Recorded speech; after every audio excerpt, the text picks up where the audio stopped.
Assalamualaikum. Hari ini kita akan belajar tentang tematik 6A, tema 1 tentang selamatkan makhluk hidup. Subtema 2 tentang hewan sahabatku, muatan pembelajaran, IPA, IPS, dan bahasa Indonesia. IPA tentang perkembangbiakan hewan. IPS tentang pengaruh kondisi geografis terhadap potensi ekonomi negara-negara di kawasan Asia Tenggara, dan bahasa Indonesia tentang ide pokok pada teks laporan. Tujuan pembelajaran: 1.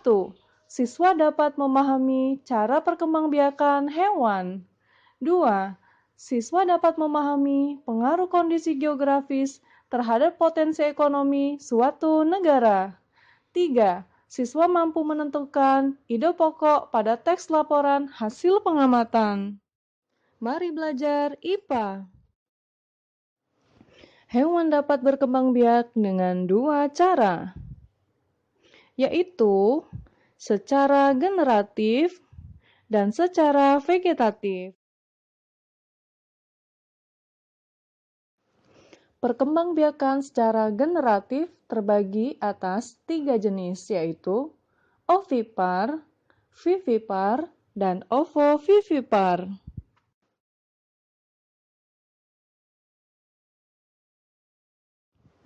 Ovipar adalah perkembangbiakan hewan dengan cara bertelur.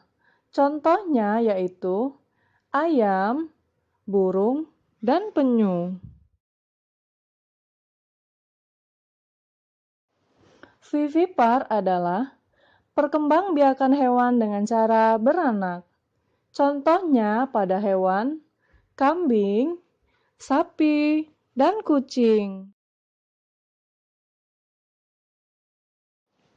Sedangkan ovovivipar adalah perkembangbiakan hewan dengan cara beranak dan bertelur.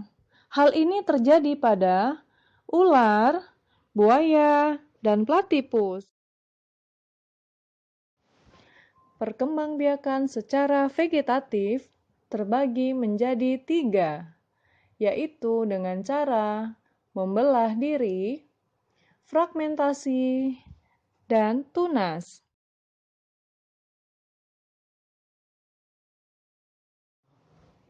Perkembangbiakan dengan cara membelah diri terjadi pada amoeba.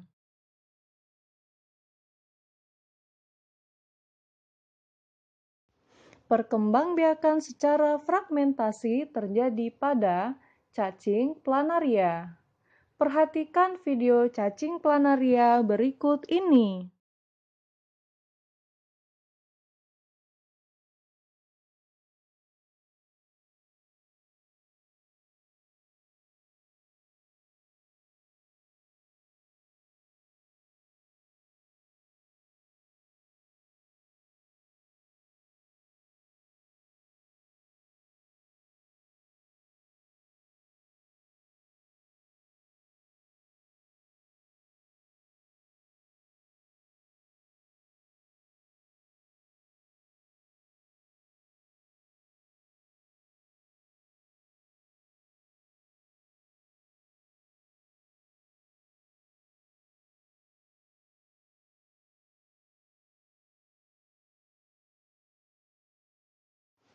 Perkembangbiakan dengan cara tunas terjadi pada hida. Hida memiliki tonjolan tunas yang akan terlepas dari induknya dan tumbuh menjadi individu baru.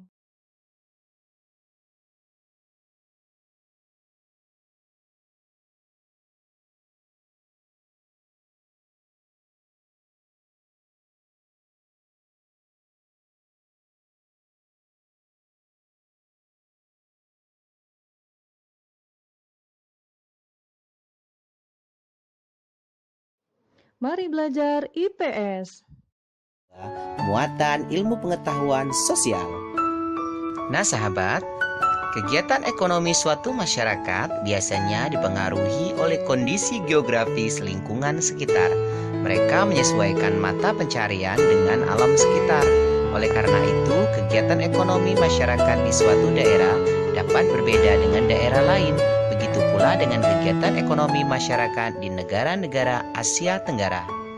Berikut ini kita pelajari kegiatan ekonomi negara-negara di kawasan Asia Tenggara. Negara pertama adalah Indonesia.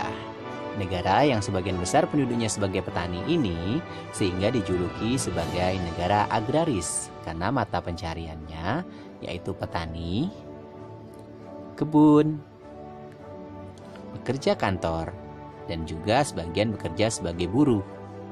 Sumber daya alam yang tersebar di Indonesia begitu banyak anak-anak dari berbagai sektor. Dari dataran rendah, Indonesia penghasil padi, sayuran, jagung, dan buah-buahan. Di dataran tinggi, Indonesia terdapat banyak sekali kebun teh, kopi, kinau, cengkeh, dan kelapa. Sebagai negara yang memiliki wilayah laut yang sangat luas, Indonesia pun menghasilkan ikan, udang, tuna, cakalang, dan tongkol.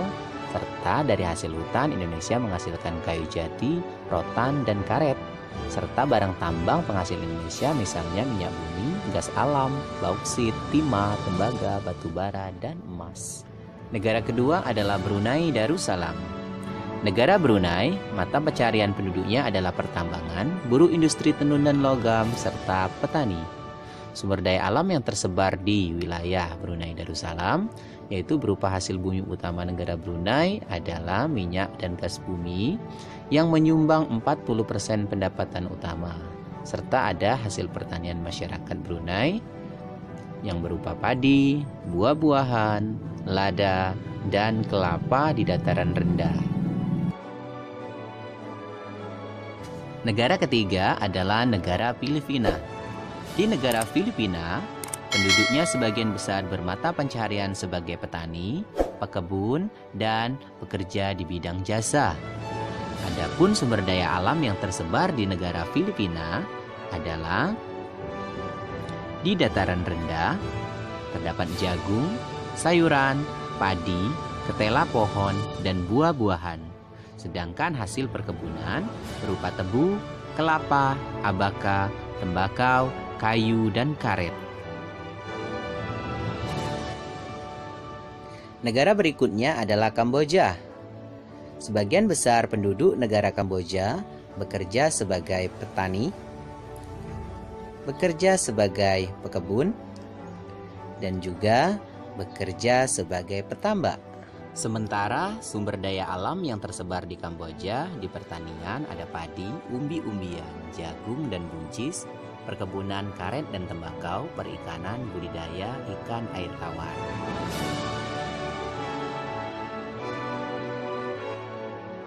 Berikutnya untuk negara Laos. Mata pencarian penduduk negara Laos terbagi sebagian besar menjadi 4.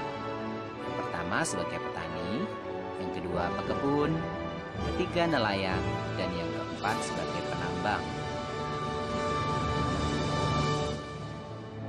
Sementara untuk sumber daya alam yang terdapat di negara Laos, pertama dari pertanian, negara Laos penghasil padi, jagung, dan tembakau. Untuk hasil hutan, negara Laos menghasilkan kayu jati, sedangkan dari sungai Mekong, negara Laos kaya akan ikan karper dan ikan perch.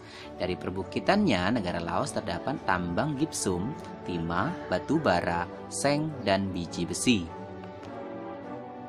Berikutnya adalah negara Malaysia. Ya, negara yang berbatasan langsung dengan negara Indonesia ini, sebagian besar penduduknya bermata pencaharian sebagai yang pertama, 1 sebagai petani, 2 sebagai pekebun, 3 sebagai penambang.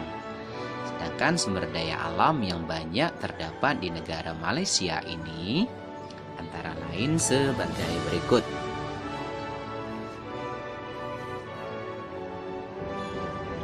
Dari hutan, Malaysia menghasilkan kayu dan karet. Bahkan Malaysia sebagai penghasil karet terbesar di dunia. Dari pertambangan, Malaysia menghasilkan timah, perkebunan berupa kelapa, tembakau, teh, dan lada. Berikutnya adalah negara Myanmar.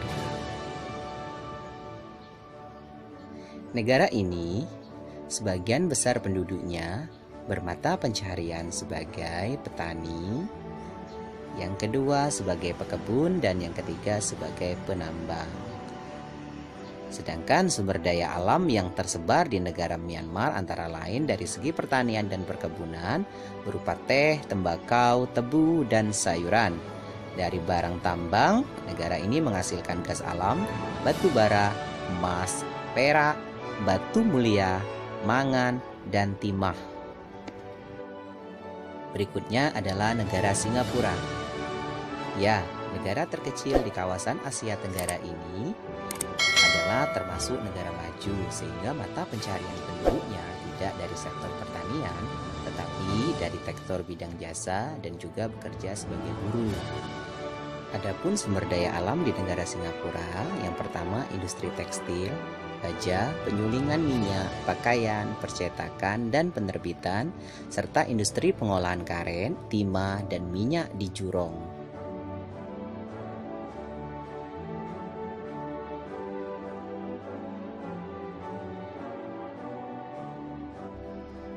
Berikutnya adalah negara Thailand. Ya, negara yang dijuluki negeri gajah putih ini, sebagian besar penduduknya bermata pencaharian sebagai petani, sebagai pekebun, sebagai penambang, dan juga bekerja sebagai nelayan. Untuk sumber daya alam yang terdapat di negara Thailand, pertama dari pertanian berupa padi, tebu, tapioka, dan yute di Sungai Chao Phraya.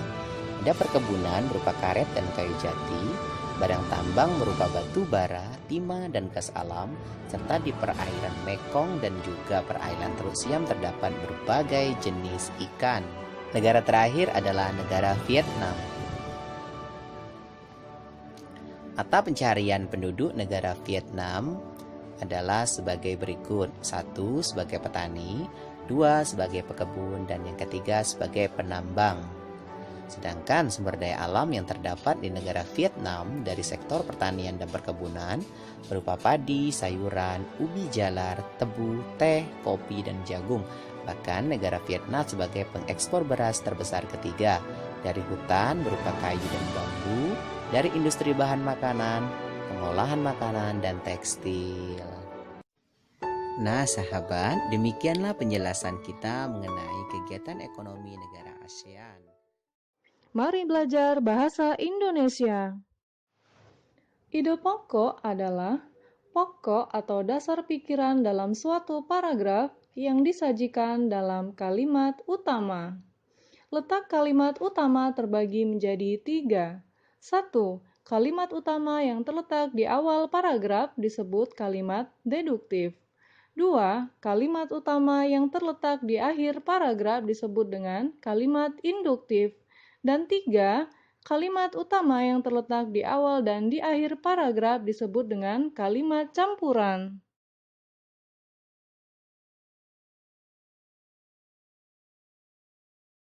Jadi, kalimat utama dalam paragraf tersebut terdapat di awal paragraf.